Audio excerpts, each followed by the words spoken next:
Hey, what is going on, everybody? Welcome. Happy Friday to everyone. It is my day 95. I got 5 more days to hit 100 for going live for 100 days. So this is day 5, and I finished up earlier on my day 95. I finished up on my day 5 of the masterclass that we did. Today was the last day. Was super phenomenal. If you weren't there, you should have been, and shame on you for not being there. Just kidding. No, but not really. Or am I? I don't know. Anyway, next time, make sure you're there. It was super great. A lot of great information and ideas were exchanged and given. And those that were on really have the ability to skyrocket what they're doing and bridge the gap from where they're at right now to where they want to be. So make sure next time I do a 5-day class or challenge that you make sure that you join. All right. That being said, we finished off with attitude. I gave them assignment to listen to the audio from the Lead the Field program of Earl Nightingale talking on attitude, which was the first lesson in Lead the Field, which is an absolute phenomenal program. It's one of my favorites. When I used to install satellites, I would listen to it for hours when I was driving from Kalispell to Thompson Falls and Trout Creek, and overall over in that area, which is a couple hours drive. And while I was thinking about that and listening to it myself, because it's something that I listen to on a daily basis, because it gets our attitude in check. I mean, how important do you think attitude is? I mean, just think about it. What is attitude? And what Earl said, and I pulled up a PDF that I had on it as I was listening. And I'm just going to read you some of the stuff that I came across because as I was thinking about attitude, I started finding all sorts of things and I thought I would share it along with you guys. So, Earl says that the experts call attitude the most important word as far as results that we get in life are concerned in this or any other language. And that word is attitude. Now, he defines attitude as the position or bearing as indicating action, feelings, or mood. And it is our actions, feelings, or moods which determine the actions, feelings, or moods of others towards us, and which control, to a surprising extent, our success or failure. So, our actions, feelings, and moods. The actions come from the body. The feelings and moods come from our mind. It's the conscious mind, the subconscious mind. The subconscious mind is what's creating the feelings. When we think on our conscious thoughts, those thoughts get impressed. Those thoughts from the conscious mind get impressed into the subconscious mind down here, and it causes the action. So it's the actions, feelings, and moods. When we put that out, our attitude, that's what comes back.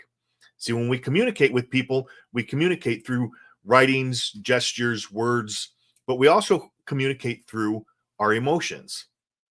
And that's how you can pick up someone's emotions when you're using your intuition, and you can pick up on how someone's feelings. And it's those feelings and moods that we pick up from other people. So what we send out, we're going to get back. If you're in a room with somebody and you're in an argument and you slam the door when you're leaving, that action, that feeling, the mood that you're in is going to be put on that other person. So then he goes on to say that it is then our attitude towards life which will determine life's attitude towards us. He says everything operates by law, and it's the law of cause and effect, what we're talking about here. So everything we do is a cause, and it's going to have an effect. Or we could say that, as you sow, so shall you reap. We're constantly sowing seeds. We're doing actions. Those seeds have to grow, right? So it's the effects, the rewards of our actions. And if we just focus on planting the seeds, producing the causes, the effects are going to take care of themselves. We don't need to worry about them. I'll go back to planting. When a farmer plants, he doesn't plant his crops and then 2 days later go and dig up the crops to see if anything's growing. He just takes care of the planting and the nurturing and making sure that it has everything it needs to grow. It takes care of itself. God takes care of the rest. We've heard that saying, let go and let God. That's what we're talking about here. So he goes on to say that good attitude, good results. Fair attitude, fair results. Bad attitude, bad results. I mean, it's rather simple. Later on, he goes down. Let me scroll down a little bit here to.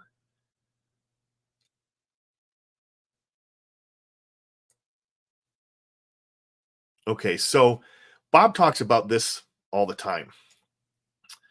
And this is why repetition of these types of ideas is so important, because it's got to get sunken into the subconscious mind to where we start to internalize it. And he said, why would a person persist in a poor attitude, expecting the worst? And he says, well, we become so familiar with ourselves that we tend to take ourselves for granted. We tend to minimize the things that we can accomplish, the goals that we can reach, and for some equally strange reason, we believe that others can reach heights and accomplish things that we cannot. This is, we tend to overlook the fact that there is an enormous undeveloped potential within all of us. There's a great reservoir of talent and ability that we habitually fail to use. Now, Bob uses that because he had listened to this for so long, and he tells the story when he was watching Bill Gove, who Bill Gove was like the Frank Sinatra of public speaking. I mean, the guy was just super smooth, right? And Bob was new into studying all this stuff. He had made well over $1 million, and he wanted to really teach this stuff badly, but he was super shy. So he said he was standing in the back watching Bill Gove speak, and he thought, man, that guy's so good. If I could do what he could do, but I can't. And when he said that, it was like something went off in his head, and he heard Earl speaking to him, saying, we tend to minimize the things that we can accomplish, the goals we can reach, and for some equally strange accomplish things and go to great heights that we cannot. And he thought, he can do it, I can do it. That's why the repetition of this stuff is so important, because you get to a point where you start to doubt yourself, or you're doing something, or you're going after something and you doubt yourself. And when you do, Earl's voice is in your head, Bob's voice is in your head.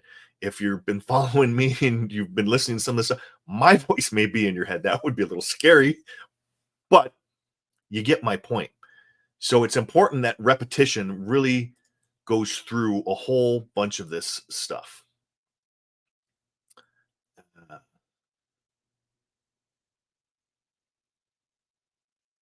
Okay, I'm just reading some comments that came through over on YouTube. So, to sum up some of the things that are on this audio, because it's not a very long audio. If you want, send me put in the chat that you'd like to listen to the audio, and I'll provide a link, or I'll get to you with the link, because it's super good. And you can just search YouTube and search Earl Nightingale attitude, you'll find it. But to sum up some of the points that sum up the whole thing, because I'm not going to read the whole thing, but I listen to it every day. I listen to it while I'm in the bathroom in the morning, showering. It's part of my morning ritual to listen to attitude, because that was one of the things that Bob at one time had said, take attitude and listen to it every single day for 30 days. Well, I've gone past that, and there's some days that I miss, but I might listen to it in the car, but I listen to it almost every single day. So summing up the points are, it's our attitude when we start a task more than anything else that's going to bring the successful outcome. So if you think about it, if you go into a task, like for instance, when I was a kid, I hated math. Math class was the worst. I had a crappy attitude when it came to math. Therefore, the outcome was not good. And any of those that know me or actually went to school with me and had me in math class will know I was not a good student. My attitude sucked. And that wasn't until I got into college, and I didn't think very highly of myself in terms of that. But when I came in with a different attitude and actually applied it, I got really good grades in math that I just about flunked out in high school. So our attitude towards the beginning of whatever it is we're going to do is going to determine how that outcome is going to come, how successful it will come. So whatever you're doing, check your attitude before. How is my attitude going into this? You know, do I have a good attitude? Sometimes you may have an attitude that's just not crap there. That's not good. And it's just crap. And you're like, you know what? I'm not even going to do it until I get my attitude straight, because a lot of times it's not even worth doing because the outcome is not going to be good. Good attitude, good results, right? Second, he said it's our attitude towards others that's going to determine their attitude towards us.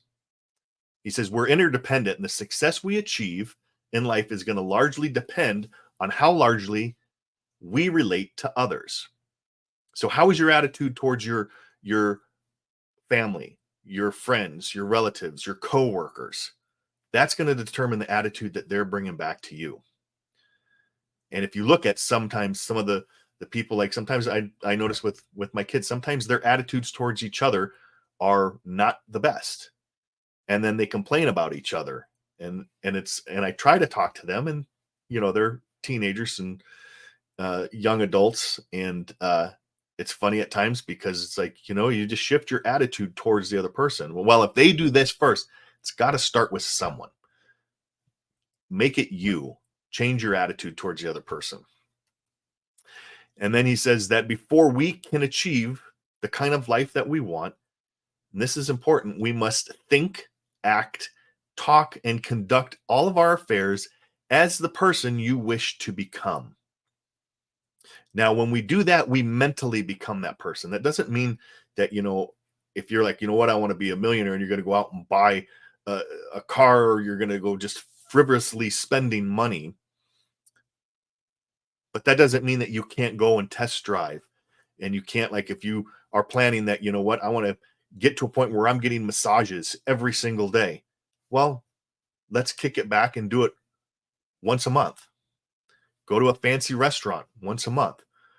Go to a store that has really high-end quality stuff and just buy something. It doesn't have to be the most expensive thing, but start to act and behave. But the main thing is think, talk, act, walk, behave mentally as that person. The next thing is, the higher you go, he says, in any organization, of worthwhile organization, the better attitudes you're going to find. And that's because attitudes are not a result of success. Success is a result of good attitudes. Now, that might not be always the case with some businesses, but if you watch for any period of time, those people that don't have the good attitudes end up phasing out, and everything works itself out because it all happens by law. And the people that have the good attitudes naturally rise up to the top, and everything trickles down. So if you have an organization where the attitude of the organization is not the best, you got to look at the top, because it trickles down. And then he said, and finally, the deepest craving for all human beings is for self-esteem, to be needed, to feel important, to feel wanted, to feel appreciated. So we want to make people feel that way. When you treat every person as, like, as Earl said, the most important person in the world, because that's how we should treat people, they're going to feel good. In Wallace Wattles' book, The Science of Getting Rich, he writes a whole chapter on that, and it's called Leaving Everyone with the Impression of Increase. In the Thinking to Results program that I facilitate, we do a study 2 weeks on that lesson, which is leaving everyone with the impression of increase. When you leave someone with an impression of increase, it's gonna come back to you, cause, effect. And we spend 2 weeks on that. And if that's something you're interested in finding out, send me a DM and we can talk about that. As I was going through this, I also found this, which I hadn't seen in a while, but it was from Paul Hutsey, who Paul Hutsey worked with Bob back when Bob was doing the seminars, and he was working with the Prudential Insurance Company. And Paul sent this thing out on attitude, and it was by Charles Swindoll. And I'm just going to finish off and leave you with this. And it was like a poem written. And it starts out, and it says, "The longer I live, the more I realize the impact of attitude on life. Attitude to me is more important than facts. It is more important than past education, than money, than the past, than circumstance, than failures or success. It's more important than what people think or say or do. It's more important than appearances, giftedness, or skill. It will make or break a company, a club, a church, a home, a person. The remarkable thing is that we have a choice every day regarding the attitude that we will embrace for that day. We can't change our past. We can't change the fact that people will act a certain way. We cannot change the inevitable. The only thing that we can do is play on the string that we have, and that is our attitude. I am convinced that life is 10% of what happens to me and 90% on how I react to it. Now, I would argue that instead of react should be respond. We don't want to react, we want to respond, because there's a difference between the two. And so it is with you that we are in charge of our attitudes. And that was by Charles Swindoll. So how is your attitude? What is your attitude? Check your attitude every day. Check it before you decide to do something. Leave me a notes in the comments on what you think attitude is. And if you got value out of this, subscribe, like, comment, share, do all that good stuff. Get in contact with me if you want to find out more about working with me in this upcoming year for a 12-week program into thinking and results. And you guys have a great rest of the day. I will see you guys tomorrow for day 96. Seth Reiner. Peace. God bless.